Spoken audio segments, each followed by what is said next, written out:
Welcome back as we are working our way through the book of Revelation. Today we are going to be in Revelation chapter 2, talking about the church at Smyrna. And Smyrna, as we get into it, we should talk a little bit about their geographical situation or their culture and area that they're in. They are Greco-Roman. All 7 of the churches of Asia Minor are under Roman rule. And so many of the things that they were struggling with and many of the cultural influences are similar. But one of the things that really exposes itself here in Smyrna is that as the time progressed and as time went on, it became more and more commonplace to observe Caesar as a god, a living god, and to worship Caesar. And that was one thing that Smyrna was totally against, and they didn't do it. And because of that, there was a lot of persecution.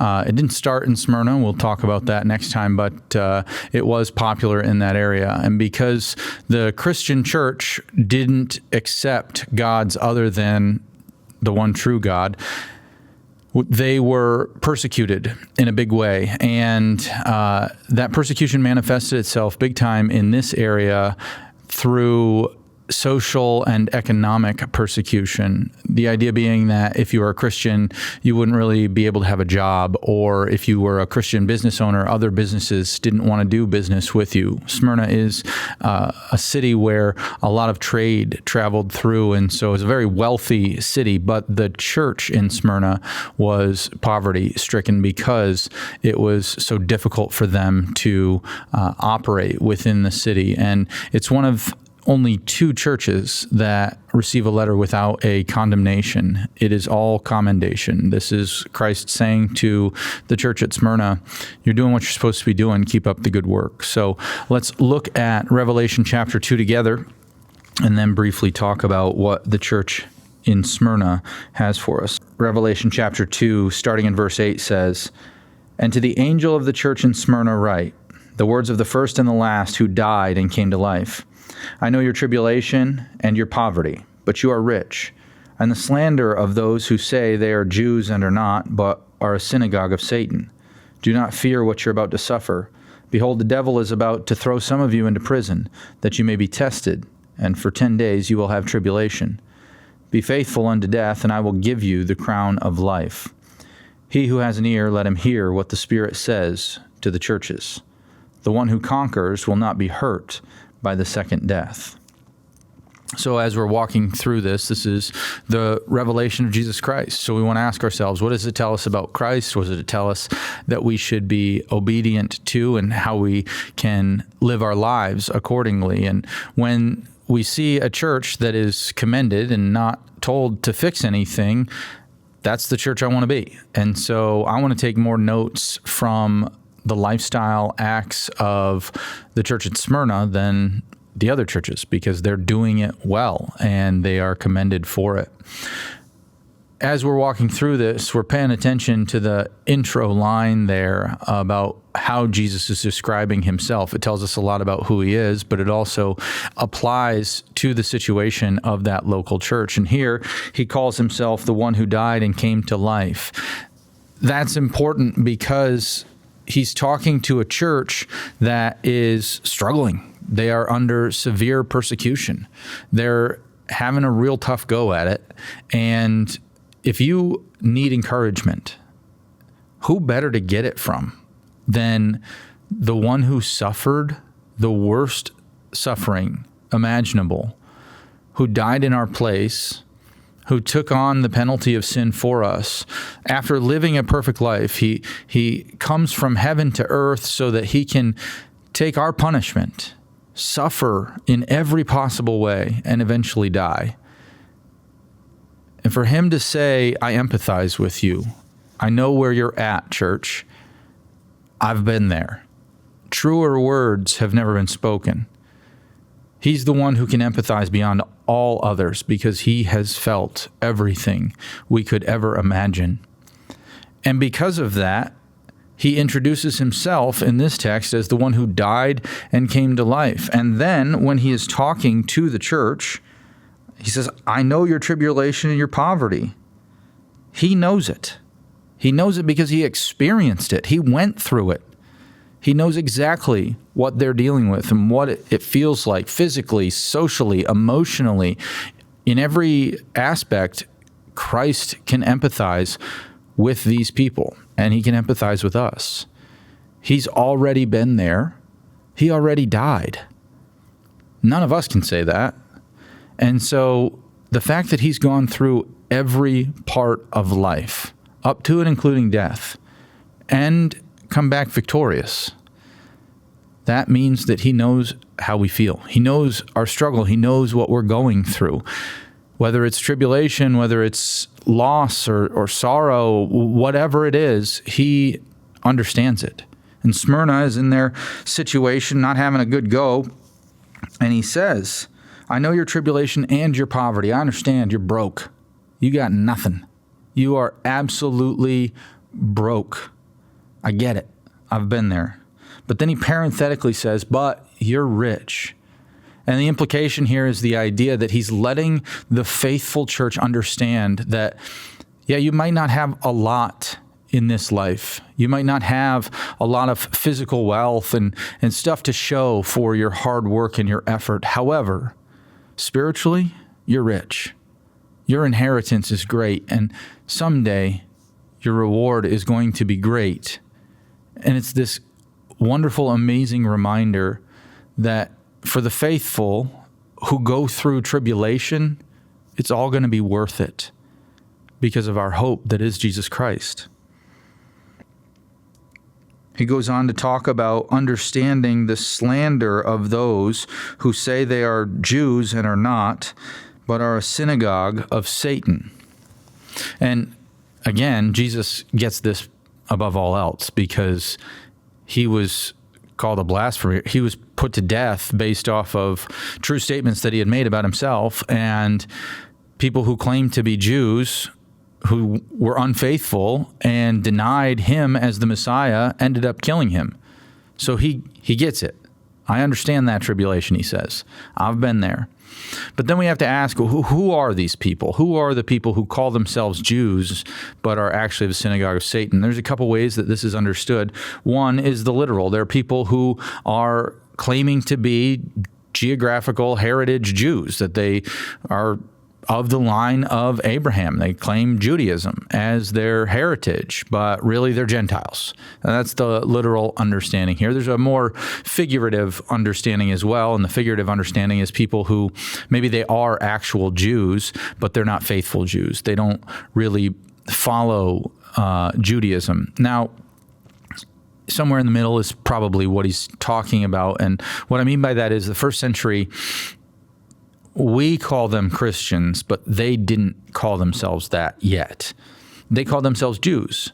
And so John the Apostle saw himself as a Jew, as a full Jew, as the purest of Jews, because he was the best Jew, or not he, but they, that early church, were the real Jews. They were the ones who were expectantly awaiting a Messiah, and then when the Messiah came, they believed in him, and they claimed him to be the Christ and called him Jesus. And that was the whole point and purpose of Judaism, is that we live our lives expectantly awaiting the Messiah, and when he comes, we worship him, and we are a part of what he's doing, and that's what happened. And so the first century church, they saw themselves as Jews, not as Christians. And so it's not until later on that Judaism wanted a clear separation, and the pejorative term of Christian became what the church was referred to as, and we wore it as a badge of honor and stuck with it, and that's where we get our name Christian from. But early on,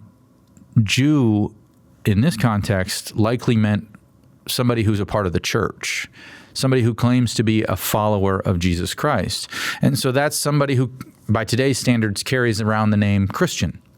And so he says, you are being slandered by those who claim to be my people, my chosen people, but are actually a synagogue of Satan.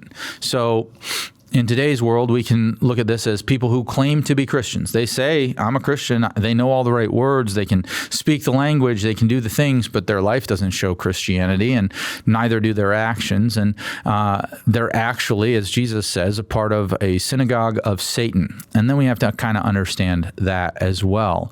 What's a synagogue? A synagogue is not a church. A church is more close to a synagogue than it is a church, but we'll get there.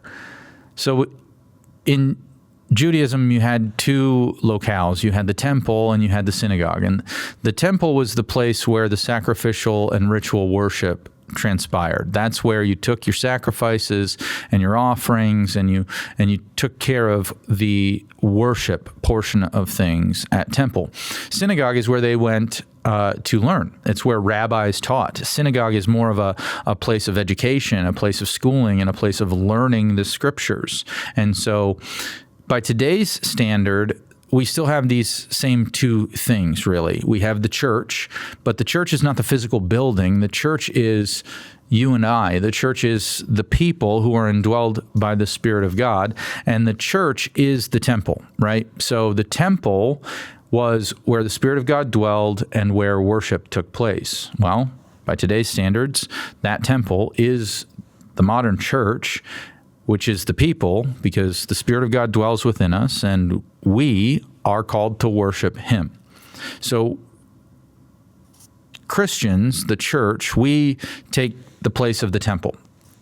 But the synagogue also still existed. Even in the first century, they literally met at the synagogue to talk about the scriptures, even post-Christ. This is not a thing that didn't happen. And so synagogue would be more closely related to what we see as our physical church building. And the purpose of gathering together was to spend time in the Word and spend time understanding the Scriptures, spend time understanding how Christ fulfilled the Old Covenant and how Christ is the Messiah and what Christ taught, and discussing the teachings of Christ and becoming a disciple. You see, being a disciple is being educated. A disciple is a student of a rabbi, right? A rabbi is a teacher, and a disciple is one who understands, believes in the teaching of their rabbi, and helps to teach it. And so when Jesus gives us our Great Commission, go ye therefore and make disciples, to be a disciple who's making disciples is to be getting more educated, more understanding, learning and studying the Word, knowing more and more about it, believing it, and going and helping other people to understand it. This is where discipleship, I think, has kind of missed its mark in recent years, is that we think, oh, well, we just got to live life together and do good things. And you should. I mean, that's a thing. But a disciple is literally is a student. And if you're not studying the Word of God, how do you claim to be a disciple? So we have the synagogue, which is the place where you would go to receive education, right? And it says this is not a Jewish synagogue, but rather it's a synagogue of Satan.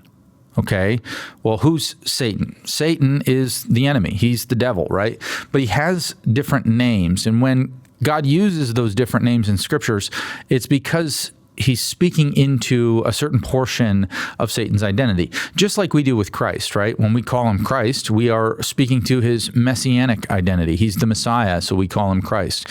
When we call him Jesus, we're talking about his physical nature, because that's his physical given name by his parents. When he was born, they called him Jesus. And so we're talking about the man, Jesus.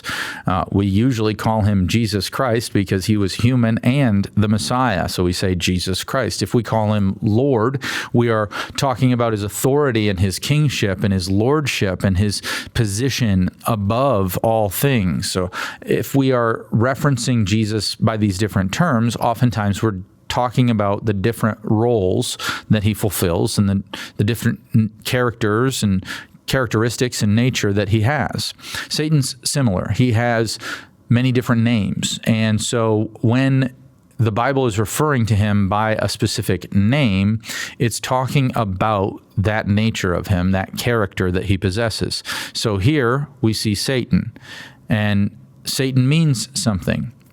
So when we see God referring to the enemy, Satan, as Lucifer, right? That's his given name. That's in reference to what he was created to do and who he was created to be, right? He was created to be the lead of worship in eternity and in heaven, and he was created to reflect the glory of God. And when God refers to him as Lucifer, he is referring to the position from which he fell. And so he was created as this, but now he is fallen. In the garden, he's called the serpent, or in Revelation, he'll be called the dragon. Sometimes he's called the devil. Sometimes he's called Beelzebub. All of these different things have different connotations. Satan is important because Satan means the accuser. So here, it says that these people who claim to be followers of Christ and are not, they are, however, students, members of the synagogue, students, people who go to learn, students of Satan. They are of the synagogue of Satan, the accuser. So what does that mean? It means that these not true Christians are instead learning how to speak the language of accusation. They're saying things that are accusatory. They're doing what Satan does. Now, Satan does many evil things. This is just one of them, but one of the main things that Satan does is he accuses. He is constantly talking about, well, he sinned, he messed up again, and accusing our position within the kingdom. If we're called children of God, then we should take on that, but he wants to accuse us, to try and get us not to see ourselves in the role and in the position that God has told us that we're in. These people are the same. So what does this mean? It says, well, they're not true Jews, but rather they're slanderers of those that say they're Jews and are not. They are of the synagogue of Satan. So they slander, which means they speak poorly about people. They lie and manipulate and don't tell the truth, and they're of the synagogue of Satan. They are learning to speak Satan's language. They're learning to speak the language of accusation. These fake Christians are the ones who say, oh yeah, but you really messed that one up, didn't you? You can't possibly be a Christian because look at your life. And they do it very skillfully because Satan is very skillful, and they've learned from somebody who's the master. They do it and they say the right words. They say, oh, I'm just trying to hold you accountable. I don't need you to accuse me of something that I've done wrong if you're trying to hold me accountable. I'm well aware if I did it and it was wrong because the Holy Spirit convicts me of my wrongdoing. So I don't need to be accused. What I need is somebody to hold me accountable. And what that looks like is not telling me what I did that was wrong, but rather encouraging me to do what's right. The language that Jesus uses is not this language. You continue to sin. You have kept on sinning. You are a sinner. That's the language Satan uses. The language Jesus uses is, your faith has made you well, go and sin no more. He doesn't dismiss the sin, but he tells you to do what's right from now on. And we need to reflect on that as Christians. Accusatory language is the language of Satan.